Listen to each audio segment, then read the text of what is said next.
privilegiada. La Comisión Nacional del Mercado de Valores ha sancionado al ministro de Asuntos Exteriores con 30.000 euros por una infracción muy grave. El motivo, la venta de 10.000 títulos de Abengoa poco antes de que la empresa dedicada al desarrollo de tecnología sostenible anunciara suspensión de pagos. Seguramente ya saben que la sanción ha sido impuesta por la Comisión Nacional del Mercado de Valores por incumplir la ley del mercado de valores, una norma que define la información privilegiada como aquella que no ha sido hecha pública y que, de conocerse, supondría una modificación apreciable del precio de una acción.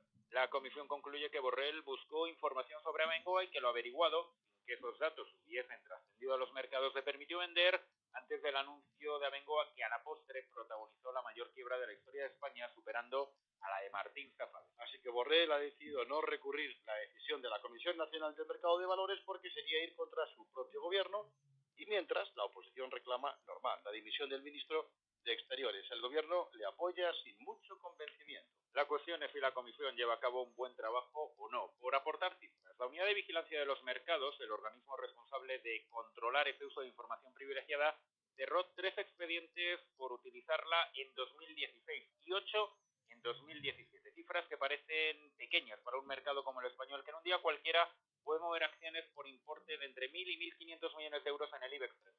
Y para ampliar este concepto tenemos al otro lado del teléfono a Eduardo Bolinches, que es el fundador y director de la página web bolsacash.com. Eduardo, buenas noches. Muy buenas noches, Félix. Buenas noches, Pablo. Buenas noches. ¿Qué tal estás, Eduardo? Te veo muy impetuoso. Solamente con tu voz ya te veo, en fin, muy... Bueno, aún me quedan pilas hasta a estas horas del día. Sí. Bueno, ¿cómo puede una persona acceder a información privilegiada? Cuéntaselo a los oyentes. Bueno, es relativamente sencillo. Lo más fácil es tener algún contacto dentro del Consejo de Administración de las empresas cotizadas, qué duda cabe, ¿no? Ahí es donde se fragua todo tipo de noticias antes de que se hagan públicas. Y yo siempre digo lo mismo. Los escritos, las tomas de decisiones se tienen que llevar a un papel, se tienen que documentar. Existen secretarias que llevan esos documentos vía fax, vía valija a la CNMV. Hay una recepción por parte de la CNMV también vía fax, normalmente.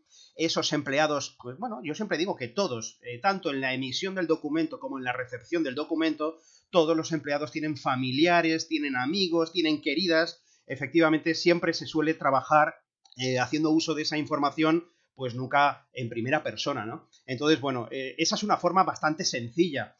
Otra, pues siendo cliente importante, cliente VIP, en definitiva, de ciertas sociedades de valores y bolsa, que son normalmente cuidadores de valores, cuidadores de los valores cotizados, de los chicharros, es decir, de los valores de muy baja capitalización, como es el caso de Abengoa. Y entonces, bueno, cuando reciben la orden por parte del Consejo de Administración de, oye, que el valor no baje de aquí, pues bueno, ya saben que van a ser compradores, eso lo transmiten a ciertas personas. Y bueno, pues luego se suele pagar los favores con alguna cajita de Vega Sicilia, etcétera, etcétera. Y es otra forma bastante sencilla de tener acceso a una información que todavía no se ha hecho pública. Se entiende perfectamente, Eduardo. Oye, lo de Borrell es una escala de más a menos o de menos a más, grave, muy grave, gravísimo. ¿Qué es? Bueno, vamos a ver, infracción muy grave. La ley es muy tajante en esto, no se puede, ¿no? De hecho, él se escuda en que, oiga, si yo lo hubiese hecho a mala fe, hubiera vendido mis acciones. Es que solo faltaría tener la cara dura de vender sus propias acciones, ¿no? Vende las de la mujer, pero es que en casos tan similares, no sé, me viene a la mente el Banco de Valencia, por ejemplo, ¿no? Ni directivos del Banco Valencia ni siquiera sus cónyuges vendieron las acciones, aguantaron como un capitán en un barco que se hunde, ¿no? Es decir, que esto desde el punto de vista de infracción es muy grave, desde el punto de vista legal está catalogado como tal, infracción muy grave. La pena es que la cuantía no está directamente proporcionada al sueldo cobrado. Hay que recordar que cobraba este señor en Abengoa por permanecer en el Consejo de Administración 300.000 euros anuales. Y por lo tanto estamos hablando de una multa del 10% del sueldo de un año, simplemente de un año, cuando por estar ahí 6 años y medio pues se ha llevado prácticamente 2 millones de euros. Oye, Eduardo, ¿tiene este caso algún parecido con el de aquel gobernador del Banco de España que tuvo que también dimitir por tener información privilegiada o no? Sí, la mayoría de los casos siempre es lo mismo. Hacer un uso de la información, lo habéis descrito muy bien, lo que es la definición de uso de información privilegiada, ¿no? hacer uso de una información a tu favor antes de que se haga pública. Por supuesto que son casos totalmente similares, ¿no? Yo siempre digo lo mismo, es decir, habrán pasado 500 años, pero la España, por lo menos en el mundo financiero y bursátil más todavía, la España del Lazarillo de Tormes está muy vigente todavía. Es decir, la picaresca está ahí, el intentar calentar un valor. Es verdad que han pasado 500 años, ahora ya no, o han pasado 30 años de cuando existían las salas de bolsa. Y bueno, pues ahora ya los valores ya se calientan pues en grupos privados de Facebook, de WhatsApp, de Telegram, pero se siguen calentando los valores diciendo pues falsas noticias, etcétera, etcétera, ¿no? Entonces, bueno, hay que tener mucho cuidado, pero en definitiva, intentando contestarte a la pregunta, totalmente análogo, o sea, exactamente igual, vamos, mismos casos. ¿Ha sido, Eduardo, el caso Borrell algo aislado? ¿Se puede achacar a la Comisión falta de vigilancia en los mercados? Porque las cifras que hemos dado antes son muy pobres. 8 expedientes en 2017 por información privilegiada. Hablamos de muchísimas operaciones a lo largo del día y una cifra realmente mínima de sanción. Bueno, es que es difícil, o sea, ¿cómo vas a vigilar? Y mira que últimamente se están poniendo las pilas en la CNMV, ¿no? Hay ya un equipo de topos pululando por grupos de Telegram, vigilando a los calientavalores, etcétera, etcétera, ¿no? Pero bueno, ¿cómo averiguas tú esas decisiones de vamos a comprar autocartera que se producen, por ejemplo, en el Consejo de Administración, que no sean filtradas a familiares, a vecinos, a queridas, que digo yo siempre, ¿no? Que es la forma más escondida de poder hacer una operación y usar la información privilegiada. O cuando se preparan los resultados trimestrales y se publican. Los resultados trimestrales son auditados, lo sabe la auditoría, lo sabe el Departamento de Contabilidad, lo sabe el Consejo de Administración que los tiene que firmar. Cuando se decide, no solo por parte de la entidad, sino una entidad bancaria, cuando decide refinanciar la deuda o al revés, no refinanciarla, ¿no? Operaciones indicadas que se van al traste o que se cancelan pólizas de crédito. Es decir, hay tantas posibilidades de tener acceso a una información antes de que se haga pública que eso es imposible, eso es imposible pillarlo. Entonces, ¿Hemos hecho un vistacito al documento, no, Eduardo? Efectivamente, sí. Oye, y otra pregunta. ¿Hay información privilegiada en sentido contrario que se utiliza para no hacer determinadas operaciones? Pues hoy mismo, por ejemplo, nos hemos despertado con que el Banco Santander vende, a pérdidas además, muy importantes, vende deuda de Abengoa, precisamente de Abengoa, que vence en el 2019. Santander sabrá por qué lo hace, ¿no? O también me viene al caso, ahora que está también de rabiosa actualidad, pues Rato, el expresidente de Bankia, ¿no?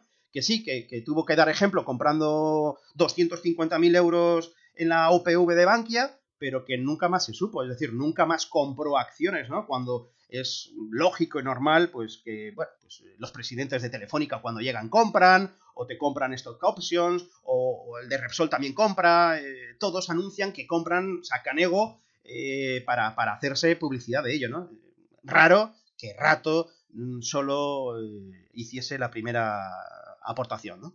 Ya estamos dibujando un panorama, Eduardo, que es real, como la vida misma, y además muy claro por tu forma de exponerlo. A cualquier persona que esté más o menos tentada o en fin, o con intenciones de entrar al mercado y comprar unas cuantas acciones, igual le da miedo, ¿no? Diga, si me falta mucho conocimiento, mucha información, y me falta mucha lectura de la letra pequeña de este negocio, ¿no? Si no, yo creo que si nos escuchan, aquellos que no tengan claro lo que vayan a hacer, mejor que se lo piensen, ¿no? Bueno, yo siempre digo que hay que saber escuchar al mercado. Es cierto que nos falta muchísima información, pero también es cierto, es cierto también que el mercado habla muy claro y lo habla mediante una representación gráfica de su evolución. Es decir, pongo un ejemplo.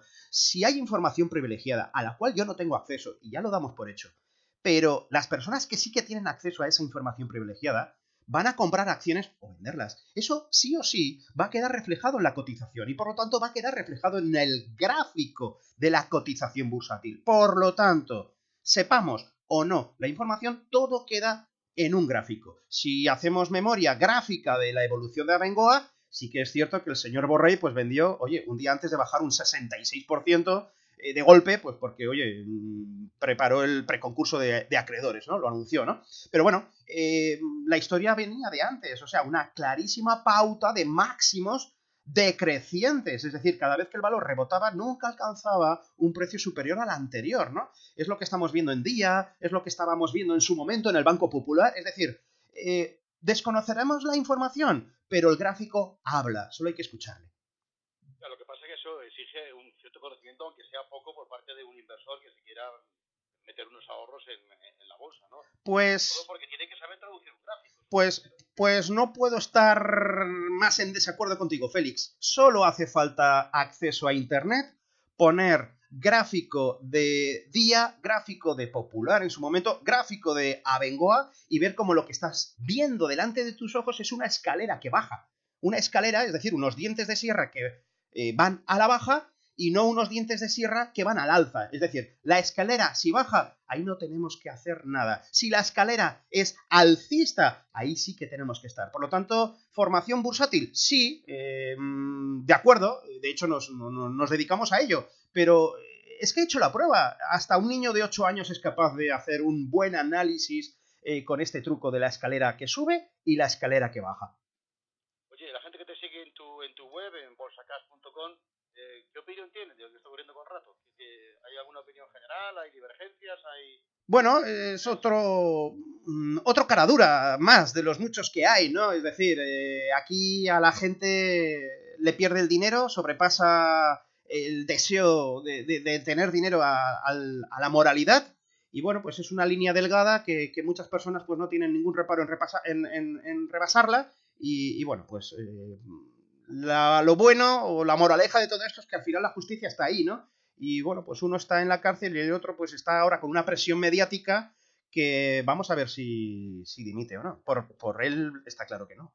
No, él no va a dimitir, pero la verdad es que la presión mediática y social también, ¿no? Porque sí. ya hay un cierto hartazgo de estas cosas y esto de que alguien tenga información privilegiada estando donde está ahora mismo en un gobierno, pues como que casa con...